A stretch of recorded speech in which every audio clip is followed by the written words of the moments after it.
You see a sleek sports car glide down the street, its engine a low hum of power and expense. The immediate thought is, that person must be rich. You walk past a sprawling house with a perfectly manicured lawn and a 3-car garage, and a similar conclusion forms in your mind. We are conditioned to equate the visible symbols of spending with financial success. But this is one of the most persistent and dangerous illusions in modern life. The truth is, what we see is often just the surface, a carefully curated performance of prosperity. True, lasting wealth is almost always invisible. It is the money not spent, it is the car not bought, it is the freedom not displayed for others to admire. Real wealth is not about impressing your neighbors. It is about not having to worry when the furnace breaks. It is about having the option to walk away from a job that drains your spirit.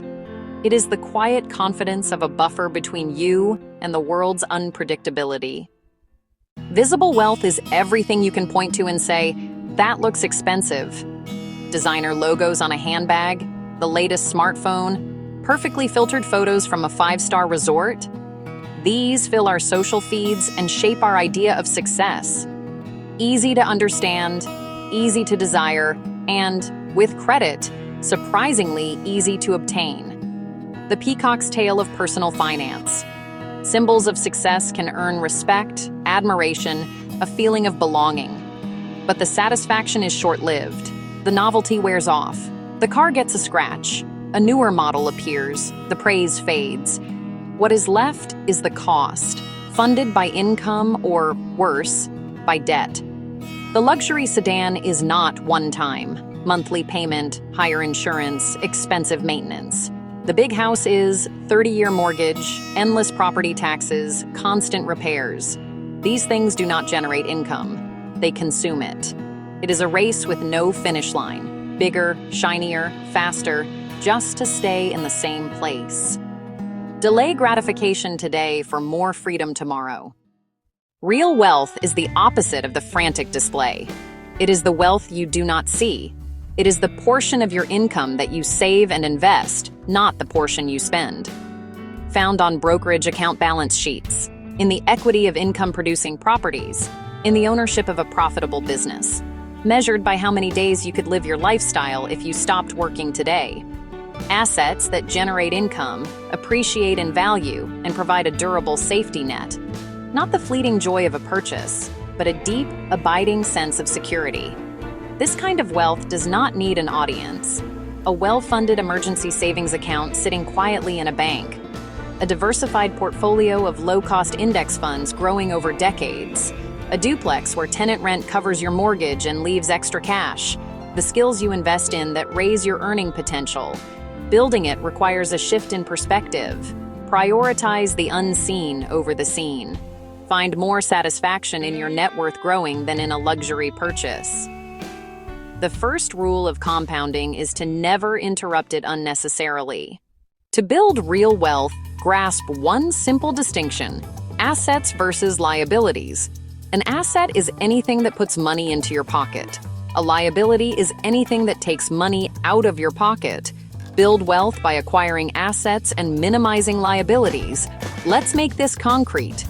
A rental property that cash flows after mortgage, taxes, insurance, and repairs is an asset. A stock or bond that pays a dividend is an asset. Your stake in a profitable business is an asset. Conversely, a car loan is a liability that siphons payments and interest while the car depreciates. Credit card debt is an even more corrosive liability with high interest. Your primary home often behaves like a liability: mortgage, taxes, insurance, upkeep. It may appreciate, but wealth is locked until you sell. Remember net cash flow: money in minus money out.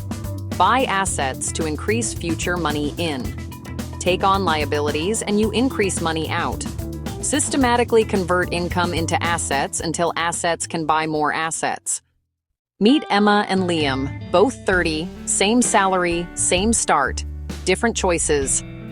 Emma leases a brand new luxury car with a high monthly payment. She rents an expensive apartment and fills it with designer furniture on credit.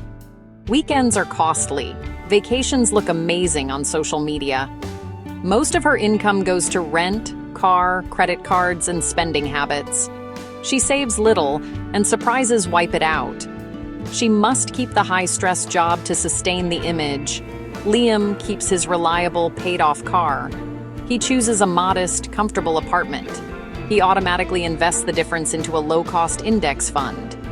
He enjoys life affordably: hikes, home cooking, modest vacations.